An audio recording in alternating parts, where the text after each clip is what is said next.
Eu acho que é impossível a gente ter um Mark Driscoll no Brasil. Eu acho que é impossível. E eu acho que o motivo é porque o Brasil possui características muito diferentes em termos numéricos, em termos midiáticos e em termos relacionais. Deixa eu levar as 3 coisas. Eu acho que só o Cavaco vai entender bem o que eu quero dizer, mas eu acho que os Estados Unidos está para o Brasil o que o Brasil está para Portugal, em termos de comunidade evangélica. Você tem uma tradição evangélica conservadora muito forte nos Estados Unidos, ao ponto dessas pessoas estarem na mídia, não é? Onde John MacArthur vai constantemente na TV, onde a igreja dele é um fenômeno social, digamos assim. Você não tem isso no Brasil. Não tem. Então, pensa no maior pregador reformado do Brasil. Não vou dar nomes, porque eu quero dar exemplos que podem soar ruim. Então, pensa no maior pregador reformado do Brasil. A igreja que ele é pastor é pequena comparada com pregadores reformados médios nos Estados Unidos, por exemplo. Pensa no nosso movimento reformado, o número de livros vendidos, o número de participantes em conferências, o número de membros nas igrejas. A gente não tem nada que chegue aos pés do que era o Marsh Hill, que era o movimento Mark Driscoll. Nada chega aos pés disso. Então, em termos numéricos, em termos de alcance, cara, a gente não tem o mesmo alcance que tinha lá. Então, se há uma queda tão profunda aqui de um desses ministros, como teve lá, o impacto, o efeito disso vai ser extremamente menor do que foi lá. Em segundo lugar, o que nós representamos em termos de mídia é nada comparado com o que eles representam em termos de mídia lá.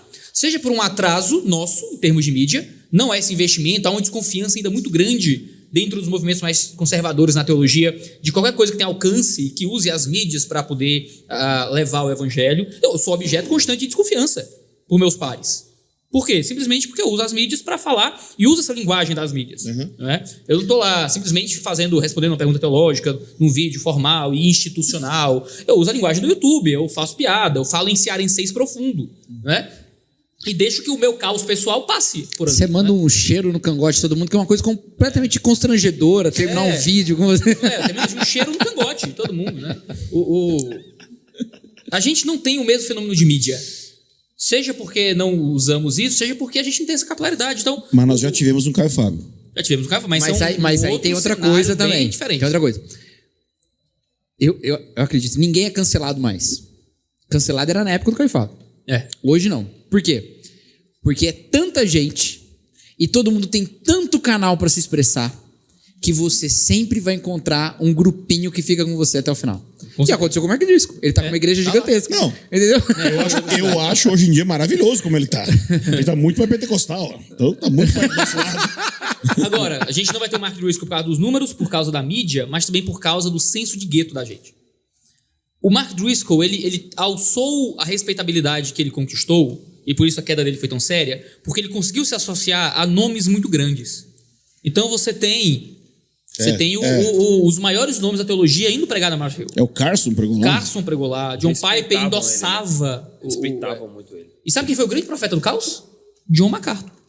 John MacArthur nunca aceitou o Mark Driscoll. Nunca engoliu o Mark Driscoll. Sempre dizia, não entendo porque é que o John Piper dá espaço para escada. Entendeu? Não vou colocar isso, porque aí a minha carnalidade... a minha carnalidade me fala. Senti aqui. Sua carne comunicou com a minha. Fiquei muito feliz agora que a gente já tá nesse nível de... Segure. Mas porque você levou o cheiro no cangote. Mas eu vou falar outra coisa.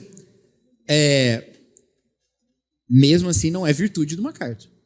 Não, claro. Porque aquela interação foi uma interação para envergonhar todo mundo que se diz cristão em qualquer lugar. Não, foi horrível. Mas o ponto é, ninguém... Não, peraí, calma. Qual a interação? Vamos falar falando em não, isso eu posso falar. Você quer dizer quando ele foi lá na conferência? Ele fez uma conferência... Como eu chamo? Conferência sensacionista? Não é uma conferência antipentecostal. Antipentecostal, melhor, isso. E moral, porque ele convidou os pastores pentecostais. Foi, aí uma confusão. Foi horrível. E aí o Driscoll também vai pra fazer uma... panfletagem contra. Como é que chama isso? Panfletagem contra. Uma manifestação, fazer uma... Eu ia usar uma palavra distribuir os mais... livros dele contra o MacArthur lá na porta da conferência. E aí eles têm aquela troca, né? Ele pede pra ele ir embora e aí ele doa os livros. Não, fica com os livros pra você. E depois, quando ele vai embora, ele fala que confiscaram nossos livros. Aí isso aí soou que o MacArthur tinha feito uma coisa terrível porque tinha pego os livros dele e falado, vai embora e os seus livros ficam, tipo, quase um roubo. E na verdade depois tinha uns vídeos mostrando que ele que deu os livros, né? Então assim, aí ficou... E tava todo mundo errado nessa história. É bem isso. Eu lembro. Mas o ponto que eu queria colocar é, ninguém com um protagonismo tão arriscado do Mark Driscoll teria tanta capilaridade dentro do movimento reformado brasileiro. Então, o nosso movimento é muito mais exclusivista do que é o movimento americano.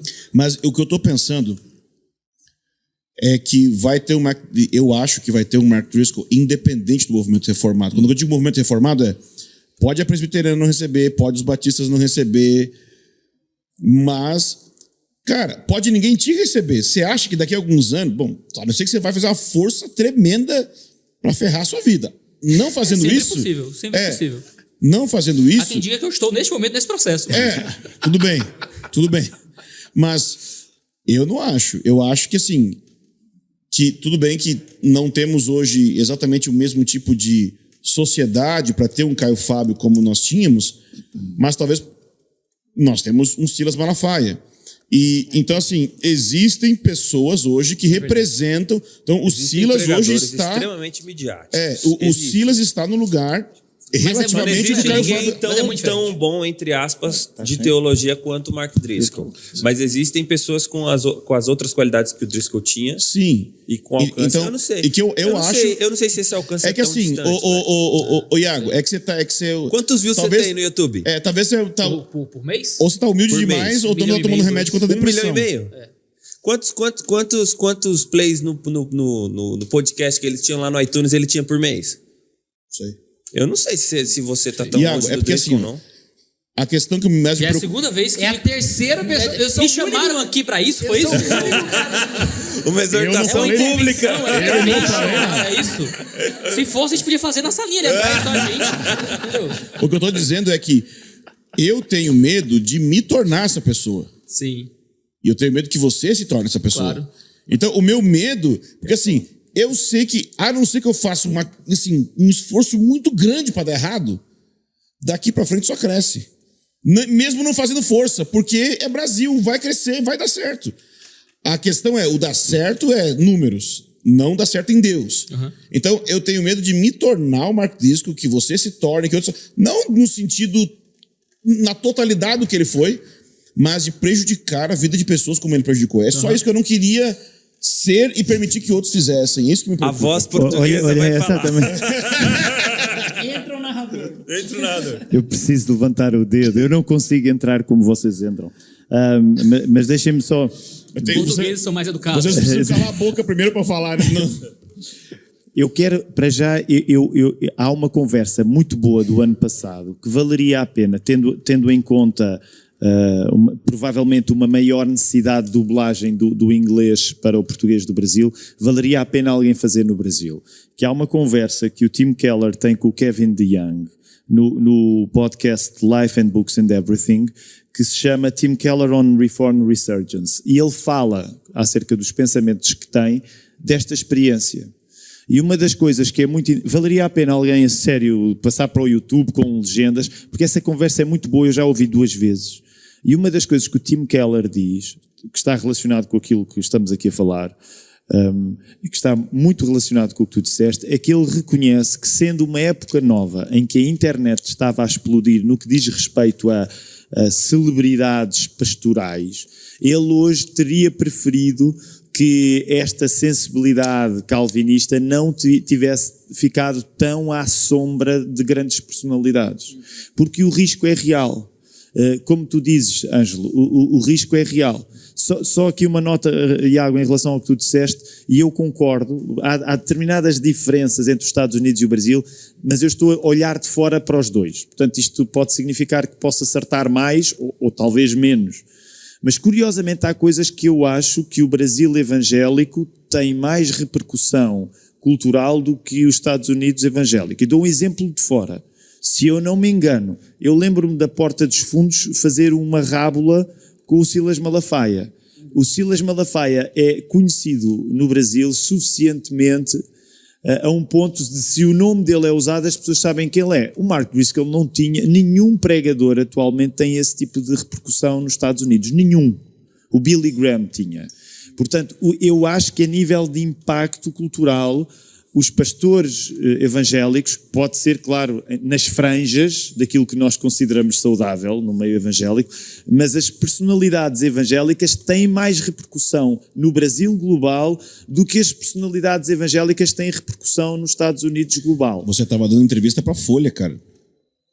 Quando que a gente pensou em 5, 10 anos atrás que a Folha ia chamar algum de nós para falar sobre os rumos do Brasil baseado na teologia? Você já tá lá. Então, assim, em breve vai... Em breve vem o FOL. Não! Esse pessoal tá marcando você, cara. Eu não estou... Não. Deixem-me só acrescentar uma coisa. Eu estou a dizer isto só porque eu acho que mesmo que seja um pouco depois e de uma maneira diferente, o risco que tu falas, Ângelo, não é do Iago. Obviamente o Iago é a pessoa que daqui do nosso grupo tem mais visibilidade. Mas esse risco é real para qualquer pastor hoje em dia. Porque qualquer pastor hoje em dia, até eu de uma maneira saloia, caipira, mas que no sentido, até em Portugal, que é um país insignificante, os pastores hoje têm uma exposição que no passado não tinham. E esse risco é real para as nossas almas. E mesmo quando nós estamos aqui a fazer isto, claro que uma parte daquilo que nos defende é, obviamente, o nosso percurso pastoral real, que as pessoas não veem e não sabem, e a vida é mesmo assim. Mas claro que nós também sabemos que as luzes se acendem porque há pessoas que nos conhecem, porque se fosse o Chico e o Manel, como o Brasil espera que sejam, dá o Manel a um Joaquim, não é? O Chico, o Manel e o Joaquim, que ninguém conhecia, esta igreja não se enchia para assistir à gravação deste podcast. Portanto, mesmo que seja numa escala pequena, uma escala menor, o risco é real para qualquer pastor hoje em dia.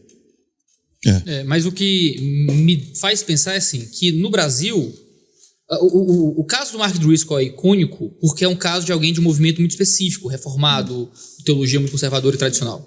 No Brasil, a gente tem muitos escândalos maiores que o do Mark Driscoll, que acontecem em ambientes meio que... É um jeito muito feio de dizer, mas que você espera que isso aconteça, sabe? E o efeito desses escândalos se dá fora dos nossos ambientes. Se Silas Malafaia aparecesse amanhã com um amante exclusivo, Malafaia com amante, roubou dinheiro, Malafaia matou alguém, sei lá, bota qualquer coisa aí na conta. Seria um grande escândalo para Montemor, sabe? Para a minha vida. Eu vou falar com muita seriedade assim, não espero muita coisa dessas grandes lideranças culturais que têm uma capilaridade social imensa, mas que são de uma teologia que já não é tão respeitável. Então, seria um escândalo terrível na Assembleia de Deus no Brasil, por exemplo. Que não é o nosso cenário, não é o nosso ponto de perspectiva de convergência aqui, nessa conversa. Assim como existem outros grandes escândalos nos Estados Unidos. Então, um Silas Malafaia aqui cair num fall como o do Mark Driscoll seria equivalente a um Benny Hinn nos Estados Unidos, você pega e rouba dinheiro. Entendeu? É um escândalo social, mas que pega uma parcela específica da sociedade que, no fato, aqui não é a nossa no sentido teológico. Então, no Brasil, a gente tem outros escândalos imensos, com outras lideranças poderosíssimas também, que não geram essa comoção porque são de ambientes que o nosso círculo já espera que vai dar errado. Não era o que acontecia necessariamente com o Mark Driscoll naquele tempo. Atrelando isso aí, vou pessoalizar um pouco a coisa. Qual é a diferença, por exemplo, do meu alcance de mídia para o que acontecia com o Mark Driscoll? Se eu me lembro, o Mark Driscoll, agora você fez uma pergunta que me deixou meu preocupado. Se eu me lembro, o Mark Driscoll tinha 1 milhão de downloads nos sermões dele por mês. Não é? Se eu lembro bem. Se você olhar, o meu canal do YouTube tem mais inscritos que o Desiring God, que o Gary for the Gospel, que The Gospel Coalition, que esses grandes ministérios internacionais. Qual é a diferença? Eu não sou o pastor de uma mega rede de igrejas. E isso é uma grande diferença. Sim. Porque o grande problema que fez com que a questão do Mark Driscoll fosse tão poderosa é que ele tinha uma influência direta não só sobre uma mega igreja, mas sobre uma grande rede de mega igrejas que ele era o pregador principal através de videoconferência. Não, e de certa forma, um pastor de igreja, ele tem mais capacidade de ferir pessoas do que um influencer. Claro, com certeza, claro. Com certeza. Mas eu penso, quando eu falo do Iago, eu não estou pensando em nessa questão de a gente cuidar, eu não tô pensando você como um influencer. Não, mas eu tô pensando Eu justamente tô imaginando nesse a igreja em Fortaleza crescendo, e o ministério crescendo. Agora veja, eu sou pastor de uma igreja na periferia com 250 adultos no domingo. Não é? O meu poder de influência e o quanto eu posso destruir a vida dessas pessoas através de um mau pastoreio é um tanto limitado. Eu tenho 250 pessoas ali. Apesar do meu alcance de mídia ser grande no Brasil, de eu dar entrevista pra Folha, eu apareço na Veja, eu vou em podcasts grandes e falo. Eu fui o primeiro teólogo a estar nesses mesa-casts aí, falando de teologia, de Bíblia e tal. E veja só, eu entendo muita gente de outras perspectivas. Estava lá um reformado. Né? Eu fui no Pânico pregar o evangelho. Existe um alcance de mídia muito grande. Se Deus me livre, Deus me proteja, eu sou pego em algum escândalo, isso vai gerar um efeito midiático muito grande. Mas tem 250 pessoas debaixo do meu cuidado. Não tem 15 mil. Exato. Entendeu? E com todos os holofotes. Ninguém sabe nada da Manaim, tá ligado? A minha igreja é uma igreja de periferia que não é uma igreja que tá na mídia. Não só o Mark Driscoll estava na mídia. A igreja do Mark Driscoll estava na mídia. E uma quantidade imensa de pessoas. E isso potencializa demais o que significou aquilo. Ela foi um fenômeno social, como o Angelo falou. Entendeu? Sim. Ela é uma questão... E a Atos 29 também. Foi um jeito novo de fazer missões. O valor pela igreja local, o valor pela confissão. Tanto que é algo que continua até hoje, que é valiosíssimo. É por isso que eu quero dizer que eu acho que o fenômeno do Brasil, a gente vai ter alguma outra coisa. Eu acho que a gente não vai ter necessariamente algo muito parecido com o que foi com o Mark Driscoll. Agora, esse sentimento de preocupação, esse sentimento se repete quando pastores que nós admiramos tomam posturas não elogiáveis ou caem em escândalo. Eu acho que quem não é pastor aqui talvez não saiba disso. Bom, eu tô falando, eu acho que todo mundo sente isso, mas não sei também, né? Mas já conversei com alguns amigos também que sentem. Que quando gente que a gente admira muito passa por situações dessa natureza, nós não só lamentamos por elas, mas nós somos cheios de um temor que é de uma outra coisa. Ele era meu herói, assim, pelo menos até o momento. Isso aconteceu comigo com um pastor que eu admirava muito e quando eu soube, eu tive um sentimento de que parece que uma parte de mim caiu junto. Entendeu? Cara, você sabe que um exemplo disso, que é um trem doido, né? Que eu não tive essa dimensão. Mas o Igor Miguel, quando recebeu a notícia do escândalo envolvendo o Caio Fábio, ele surtou, cara. Foi quando ele foi para um lance do judaísmo e...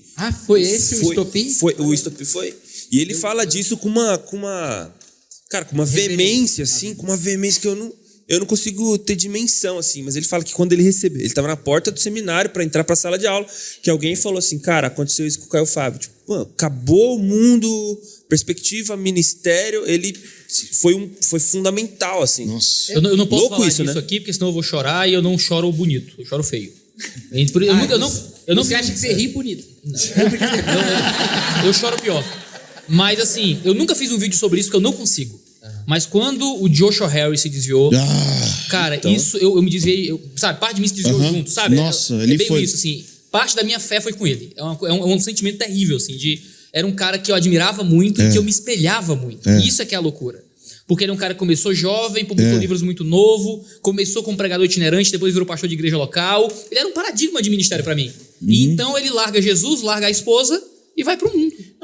Entendeu? Talvez a referência seja assim, você tá trilhando um caminho como se você estivesse numa expedição militar, né, um pelotão andando num caminho difícil. Tem alguém na frente. E na frente tem um cara que você acha que é o maior o maior comandante que tem. E o cara comete um erro, pisa numa mina e explode. E você tem que continuar andando naquele caminho. É isso que eu senti quando o meu herói ministerial caiu. Sim. E assim, bom, a gente continua trilhando o caminho, né? Mas uma coisa que eu acho que é muito proveitosa... Caraca, deu um temor. É a gente usar desse sentimento para nos colocar de joelhos diante de Deus com arrependimento pessoal. Não pelo pecado do outro, porque a gente não pega o pecado do outro. Mas de ter colocado a nossa confiança em alguém que não é Jesus. Porque isso é uma espécie de pecado nosso, sabe? Talvez fique aí no Pecados, como é que é? Pecados Aceitáveis. Pecados Aceitáveis, parte 2. Confiar um pouquinho em alguém além de Jesus. Eu confio 90% de Jesus e 10% de Joshua Harris, pra falar do seu e não falar do meu. Cara, mas foi muito libertador pra mim um dia que o Nicodemos postou no Facebook um texto que foi transformador pra mim. Eu lembro claramente, ele disse, eu acho, se eu não me engano, o título do texto era Eu tenho medo de me desviar. E era o Augusto de Nicodemos, que à época pra mim era ainda é muito, assim, mas era a referência de calvinismo no Brasil e tal. E ele usou uma frase que eu nunca vou esquecer. Ele falando sobre adultério, sobre largar Deus, sobre perca da fé, e ele diz assim: homens melhores do que eu já fizeram coisas piores. Homens melhores do que eu já fizeram coisas piores. Eu vou escrever essa frase aqui na isso Bíblia pra sair na próxima edição. Homens melhores do que eu já fizeram coisas piores. Eu tinha um amigo muito próximo que se desviou. Virou católico, bem radical e tal, rejeitou as coisas que acreditava. E eu fiquei muito triste à época, era um amigo próximo, a gente tentou alcançá-lo e tal, ele saiu. E minha esposa tinha uma coisa assim muito engraçada. Ele disse: nossa, é um rapaz que eu achava tão inteligente, e ele, mais inteligente do que eu, largou a fé. E o que é que vai ser de mim? Sabe? E a nossa oração em casa foi: Deus, que não seja eu. Porque se a gente não se colocar diante do Senhor, a gente olha para o Mark Driscoll e a gente está estudando como um fenômeno sociológico, mas a gente entra no fenômeno espiritual. Exato. A gente tem que olhar para tudo isso e a oração tem que ser: Deus, que não seja eu. Porque qual é a nossa diferença? Eu lembro quando o Paul Washer veio para o Brasil, uma das vezes, ele levou o filho dele numa favela no Rio de Janeiro. Bom, eu ouvi essa história, não sei nem se é verdade, eu estou compartilhando fake news aí, vai que é boa. Pode ser uma fake news do mal, fake news do bem, né? Não sei se é verdade, se não é, eu ouvi essa fofoca boa e estou compartilhando. Um amigo meu me contou que ele levou o filho dele para uma favela no Rio de Janeiro, e ele disse, tinha um cara lá armado e tal, ele disse: filho, ali, ó, aquele ali é seu pai sem a graça de Deus. E eu acho que isso é uma coisa que a gente tem que olhar. A gente olha para o fall da Marsh Hill e dizer: meu Deus, isso aí é a Manaim sem a graça de Deus. Perfeito. Mark Driscoll, isso aí sou eu se eu baixar a guarda de arrependimento e de fé. E isso é uma coisa que tem que estar... Claro que não pode ser a oração do fariseu do publicano, né? Obrigado, Senhor, porque eu não sou o Mark Driscoll, aleluia. Não é? Tem que ser: oh meu Deus, um homem melhor do que eu fez coisas muito piores. E eu preciso ter um coração muito humilde para que esse não seja o meu trajeto também. Exatamente. Eu acho que a gente tem que orar e encerrar, porque acho que nós tocamos... Não tem mais nada a ser falado. Não, esquece. Vamos só orar em arrependimento e temor, porque não tem lugar mais sagrado que esse que a gente tocou aqui. Senhor, nós todos aqui, com temor diante de Ti, reconhecemos nossa cegueira, pequenez. Ai de nós, Senhor. Homens melhores do que nós fizeram coisas piores. Senhor, não conseguimos confiar no nosso currículo, nem no nosso presente. Jesus, nós queremos levantar os olhos e confiar só em Você, e não depositar a nossa confiança em mais nada, em mais ninguém. Senhor, pensar que um amigo, um companheiro de guerra pisa na mina e explode, e depois é a gente o próximo. Que temor eu senti quando eu ouvi isso, Senhor. Deus, tem misericórdia de nós. Nós falamos do Caio, do Ricardo Gondim, do Joshua Harris. O Senhor tem misericórdia desses irmãos, Senhor. Toca esses irmãos, Senhor. Nós precisamos da Tua graça, como esses irmãos precisam. Nós somos tão cegos, a gente não sabe nem onde a gente está errado, Senhor. O Senhor sustenta-nos para que a história ruim não se repita no Brasil, que não se repita escândalo, que não se repita dores e abusos. Senhor, guarda-nos. Guarda o nosso coração, nossa mente, a nossa família. Guarda cada pessoa aqui. Quem sabe está aqui nessa sala alguém que vai ser o próximo Silas Malafaia influente no Brasil, próximo Caio Fábio influente no Brasil. Senhor, tem misericórdia de cada um de nós aqui nessa sala. Faz-nos mais parecidos com Jesus, menos parecidos com a cultura do mundo. Salva-nos de nós mesmos, Senhor. Em nome de Jesus. Amém.